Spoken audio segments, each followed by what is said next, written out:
All right, let's dive deep. I mean, really deep. We're going to explore the absolute fundamental level of your existence. We're talking about the essential molecules, the tiny building blocks that literally construct and power every single living thing. You ready? Let's get into it. So, let me ask you a question. What are you really made of? I'm not talking about flesh and bone, not in the big picture sense. I mean, what are the microscopic nuts and bolts, the tiny little things that truly make you, well, you? Well, the answer might surprise you. You're not just one single thing. Think of yourself as a massive, sprawling collection of, get this, trillions of tiny, bustling cities. We call them cells, and each one, every single one, is like its own little metropolis, just humming with activity. Workers, power plants, blueprints, you name it. And they're all working together in this incredible, perfect harmony. So, if we want to understand how these little cities of yours actually run, we've got to meet the inhabitants, right? So let's do that. Let's introduce the four key citizens, the major biomolecules that are responsible for pretty much all the work that gets done. Okay, so here they are. First, you've got proteins. Think of them as the workers and the city's infrastructure. Then there are the carbohydrates. That's the fuel and the power plants. Next up, lipids. They're the city walls and all the emergency reserves. And finally, the nucleic acids. They hold the master blueprint for the entire operation. Every single one of them has a job that's absolutely critical. All right, let's keep things off with the most versatile, the busiest citizens in this whole metropolis, the protein workforce. I'm telling you, these guys are involved in nearly every single task that happens inside the city. Okay, so what is a protein technically? Well, they're what scientists call polymers.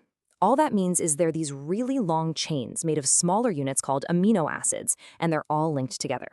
Honestly, the best way to think about it is like an incredibly complex Lego set. The exact order you put the little amino acid bricks in determines the final shape it folds into. And that shape is everything. It defines its job. And wow, what a job description it is. I mean, proteins are the steel beams, like collagen, giving the city all its structure. They're the delivery trucks, think hemoglobin, carrying oxygen around. They're the security forces, antibodies fighting off invaders. They're even the city messengers, like hormones, carrying signals from one place to another. They literally do it all. The way they're built is it's a marvel of engineering. It happens in four main stages. So first, you just have a simple chain of those amino acids. Then that chain starts to fold into some basic shapes, like little spirals or sheets. After that, those shapes twist and fold all over themselves to create this super complex 3D structure. And for their really big jobs, a few of these folded chains will actually join together to form one massive functional machine. This folding has to be perfect. It is everything. If it misfolds even a little bit, the protein can't do its job. And that right there is where diseases can start. Okay, so if the proteins are the workers building and doing everything, where do they get their instructions? I mean, how do they know what to do? Well, for that, we have to head over to the city's central library. This is the place where the master blueprint for everything is stored. And it's stored in the form of nucleic acids.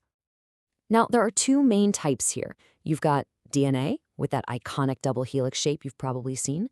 DNA is the master plan. It's the original, priceless document, and it's kept locked away and safe in the city's central library, which we call the nucleus.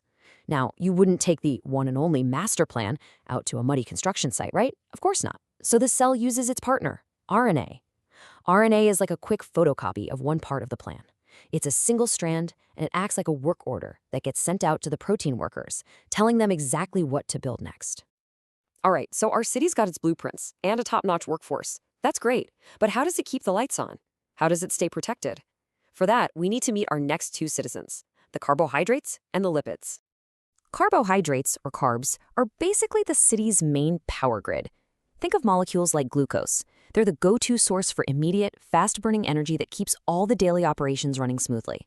And if the city has a bit of extra fuel lying around, it can store it for short-term use in a form called glycogen. Lipids, on the other hand, they play a couple of key roles. They're the city's long-term strategic fuel reserves. They pack way more energy into a smaller space than carbs, so they're perfect for the long haul. But, and this is absolutely crucial, they also form the city walls, the cell membrane. This is the border that defines the city, protecting it and controlling everything that comes in or goes out. So you see, while they both provide energy, they do it in totally different ways. Carbs are like the city's power grid, always on, always ready for that immediate jolt of power. Lipids, they're more like the city's massive fortified fuel bunkers, providing that deep, long-term energy security for the future. Okay, we've got the workers, the blueprints, the fuel, and the walls. We've almost got the whole picture, but there is one more group of citizens we absolutely have to talk about. These are the elite specialists. They're the ones who make sure the city doesn't just work, they make sure it works at the incredible speed of life. Meet the enzyme accelerators. So what exactly are these things? Well, enzymes are actually a type of specialized protein. Their whole job is to act as a biological catalyst. What that means is they find one very specific chemical reaction and they speed it up.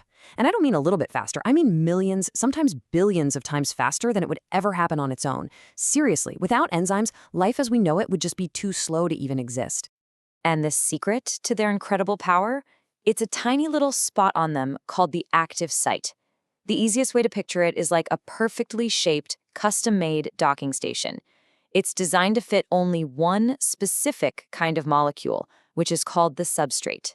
This perfect fit, this specificity, is exactly what makes enzymes so incredibly precise and efficient at their jobs.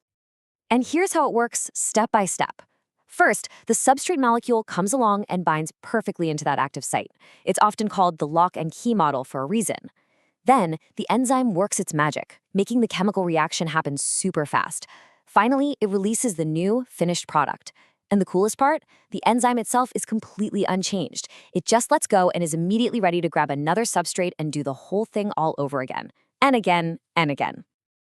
And just like in a real city, these workers are organized into these highly specialized departments.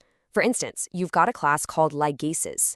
They're the master builders. Their whole job is to join two molecules together. Then, on the flip side, you've got hydrolyses, the demolition crews that use water to break things down. And you have transferases, the logistics crew, who are constantly moving molecular parts from one place to another. Every class has a super specific job to keep the city's economy humming. You know, this quote really nails it. In the simplest terms, the four big biomolecules, proteins, carbs, lipids, and nucleic acids, they are the physical stuff of our cell cities. They're the buildings, the plans, the power source. But the enzymes, they are the specialized workforce that makes the entire city actually function. And they do it with a speed and efficiency that is just breathtaking. And that's our tour. That's a look inside your body's tiny cities. Just think about it. As you're sitting here listening to this, trillions of these reactions are all happening inside you every single second.